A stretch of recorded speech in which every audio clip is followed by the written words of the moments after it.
Hello students, हम पढ़ रहे थे कबीरदास के दोहे या कहें कबीरदास जी की साखियाँ, जिसमें से पहला अंग गुरुदेव को अंग हम पढ़ चुके हैं। अब हम दूसरा अंग यानी कि सुमिरन को अंग ये पढ़ेंगे।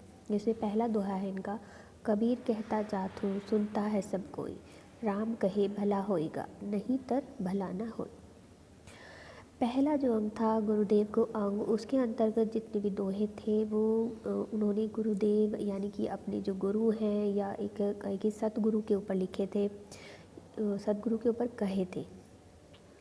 और ये वाले जो दोहे हैं सुमिरन को अंग, इसके अंतर्गत उन्होंने लोगों को भक्ति का उपदेश दिया है और ये कहा है कि बिना ऊपर वाले को याद किए या राम को याद किए उसकी भक्ति किए इस जो भवसागर है इससे पार नहीं होगा। तो यही इस दोहे में भी वो यही कह रहे हैं, राम भक्ति का उपदेश दे रहे हैं और इसके प्रति जो लोगों की उदासीनता है वो उसका वर्णन कर रहे हैं। कबीरदास जी कहते हैं कि मैं सब लोगों से निरंतर कहता आ रहा हूँ कि राम नाम के जपने से ही संसार का भला होगा, किसी अन्य उपाय से कल्याण संभव नहीं है। कबीर कहता जात हूँ, यहाँ पे कह रहे हैं कबीर कि मैं तो निरंतर ही कहता रहता हूँ, सुनता है सब कोई, कि सब कोई सुनते तो हैं लेकिन करता कोई नहीं है। कि सुनता है सब कोई, हर कोई सुन रहा है कि जो कबीरदास जी हैं वो उपदेश दे रहे हैं इस बात का कि प्रभु का सुमिरन करना चाहिए। राम कहे भला होएगा नहीं तर भला ना होए, लेकिन कह रहे कि राम नाम के जपने से ही संसार का भला होगा, किसी अन्य उपाय से कल्याण संभव नहीं है। लेकिन इस बात को साथ में वो ये भी कह रहे हैं कि इस बात को सुनते तो सभी लोग हैं पर उनके अनुसार कार्य कोई नहीं करता। कहने का तात्पर्य क्या है कि अपना पूरा ध्यान जो है ईश्वर की तरफ लगाओ, तभी जो है कल्याण होगा।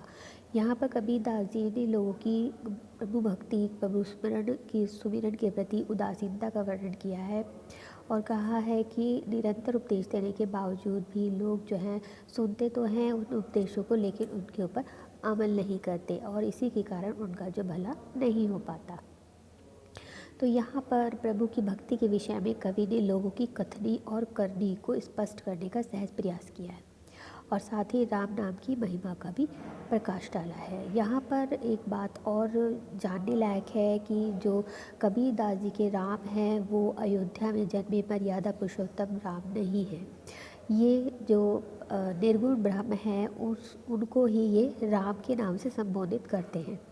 यानी कि कबीरदास जी के जो राम हैं वो निर्गुण ब्रह्म हैं और उस जो निर्गुण ब्रह्म है कबीरदास जी के, वो राम और जो अयोध्या में जन्मे मर्यादा पुरुषोत्तम राम है वो दोनों अलग अलग हैं। यहाँ पर कबीरदास जी उन राम की बात नहीं करते हैं जो कि हम सब जानते हैं, जिन्हें शरीर जिन्होंने अवतार लिया था उसकी बात नहीं कर रहे हैं। यहाँ पर ब्रह्म ईश्वर का उन्होंने कबीरदास जी जो है वो नाम के नाम से पुकारते हैं। रस यहाँ पे शांत है, भाषा मिश्रित है, शैली जो है वो उपदेशात्मक है और ईश्वर की भक्ति के कल्याण का माध्यम यहाँ पर माना गया है। शब्द शक्ति अभिधा है और छंद है दोहा। अगला है, भक्ति भजन हरि नाम है, दूजा दुख अपार, मनसा वाचा कर्म ना, कबीर सुमिरन सार। तो जैसे कि हम पढ़ रहे हैं सुमिरन को अंग, तो इस वाले दोहे में भी राम नाम की महिमा और प्रभु सुमिरन का पर ही बल दिया गया है और इसमें कबीरदास जी ने भवसागर से पार करने के लिए ईश्वर की स्मरण पर बल दिया है। क्या कहते हैं कबीरदास, भक्ति भजन हरि नाव है। कहते हैं कि ईश्वर का नाम स्मरण ही वास्तव में भक्ति और भजन है, कि भक्ति और भजन ही ईश्वर का नाम स्मरण करना ही है। और राम नाम के अतिरिक्त संसार की प्रत्येक वस्तु जो है वो अपार दुख का कारण, दूजा दुख अपार, कि हरि का जो नाम स्मरण है वो ही सब कुछ है, भक्ति है भजन है सब कुछ वही है। इसके अलावा जितनी भी चीज़ें हैं जो कुछ भी इस संसार में है वो प्रत्येक वस्तु दुख का कारण है। मनसा वाचा कर्म ना, वो कह रहे हैं कि राम भक्ति के नाम पर किए जाने वाले विविध आडंबर जो हैं और जो दोष हैं वो अपार दुख के कारण हैं। ये सब जो हैं ये दुख का कारण बनते हैं। इसलिए मनुष्य को चाहिए कि वो मन वचन और कर्म से संसार के मूल तत्व स्वरूप यानी कि राम नाम का स्मरण करें। और जिससे उसका कल्याण और उद्धार हो सके। तो यहाँ पर भी कबीरदास जी ने जो है वो प्रभु के स्मरण पर ही बल दिया है और कह रहे हैं कि मन वचन और कर्म से जो मनुष्य है उसे सिर्फ और सिर्फ प्रभु की भक्ति ही करनी चाहिए। और प्रभु की भक्ति का मतलब उनका है प्रभु स्मरण से। प्रभु स्मरण का ही काम मनुष्य को चाहिए कि वो मन वचन और कर्म से करे, ताकि जो भी जितने भी संसार में दुख है उससे उसे मुक्ति मिल सके और उसका जो है वो कल्याण और उद्धार हो सके।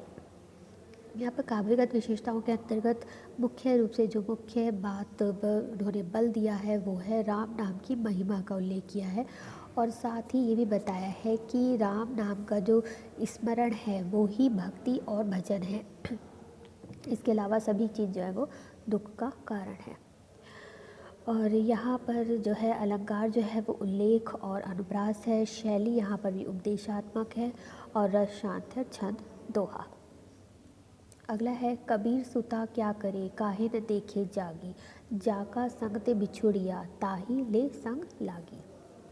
तो यहाँ पर भी कबीरदास जी ने मोह निद्रा में मग्न संसारी जीवों को संसारिक जो जीव हैं उनको जागृति का उपदेश दिया है और कहा है कि वो जो है सारी मोह निद्रा में जो मग्न संसारी जीव हैं उन्हें इस मोह और निद्रा से दूर रहने के लिए वो कह रहे हैं। यहाँ पर क्या कहते हैं कबीरदास, कबीर सुता क्या करे काहे न देखे जागी। कहते हैं कबीरदास जी कि हे मनुष्य, तुम इस मोह निद्रा में क्यों सोया पड़ा है। सुता क्या करे, तुम क्यों सोए पड़े हो, काहे न देखे जागी, कि अज्ञान की इस रात्रि में सोए रहने से तेरा जो जीवन है वो नष्ट हो रहा है। इसलिए इस जो मोह निद्रा है इसे छोड़ दो, इसमें क्यों सोए पड़े हो। जाका संग ते बिछुड़िया ताही ले संग लागी। वो कह रहे हैं कि अज्ञान की इस रात्रि में सोए रहने से जीवन जो है ये नष्ट हो जाएगा, अतः निद्रा का परित्याग करके जागृत हो जा, ये जाग जाओ, इस मोह निद्रा को छोड़ दो। माया जाल में फंसने के कारण तू अपने भगवान से बिछुड़ गया है। कि कबीरदास जी जो हैं वो माया को ईश्वर की प्राप्ति में सबसे ज़्यादा बाधक मानते हैं। तो इसीलिए वो कह रहे हैं कि माया जाल में फंसने के कारण तू जो है अपने भगवान से बिछुड़ गया है। सबसे ज़्यादा बाधक जिसे मानते हैं वो माया है और माया जो उनके अनुसार ये सारा संसार जो है ये माया और मोह ही है, जिसमें मनुष्य जो है वो फंसा रहता है और इसीलिए भगवान और ईश्वर से या ब्रह्म से वो दूर रहता है। अतः वो यहाँ पर उपदेश दे रहे हैं कि अज्ञान में मोह निद्रा को छोड़कर ज्ञान की जागृत अवस्था में आने का मनुष्य को प्रयत्न करना चाहिए, जिससे कि उसका जो है ईश्वर से संयोग हो जाए। जाका संग ते बिछुड़िया, यहाँ बिछुड़िया किससे बिछड़ रहा है, वो ईश्वर से, कि ईश्वर से तो मोह निद्रा मोह और माया की वजह से जो है वो बिछुड़ गया है। ताही ले संग लागी, और इसी माया मोह से दूर रहने के बाद ही तुम जो हो वो ईश्वर से प्राप्ति कर सकते हो। इसलिए यहाँ पर कबीरदास जी जो है वो मनुष्य को उपदेश दे रहे हैं कि तुम्हें इस माया मोह की निद्रा को छोड़ देना चाहिए, जिससे कि तुम्हें ईश्वर की प्राप्ति हो सके। तो यहाँ पर कबीरदास जी ने सांसारिकता को छोड़कर आत्मस्वरूप पहचानने का यहाँ पर उपदेश दिया है। और सोना मतलब जो निद्रा है उसे अज्ञान का और जागना को ज्ञान का प्रतीक यहाँ पर इन्होंने माना है। शैली यहाँ पर उपदेशात्मक है, रस शांत है, भाषा मिश्रित यानी कि सदुगुणी उनकी भाषा, और छंद यहाँ पर है दोहा। तो ये थे हमारे सुमिरन को अंग, जिसके अंतर्गत 3 दोहे आते हैं और अगले लेक्चर में हम इससे अगला अंग यानी कि विरह को अंग जो है उसे हम पढ़ेंगे। तब तक के लिए थैंक यू।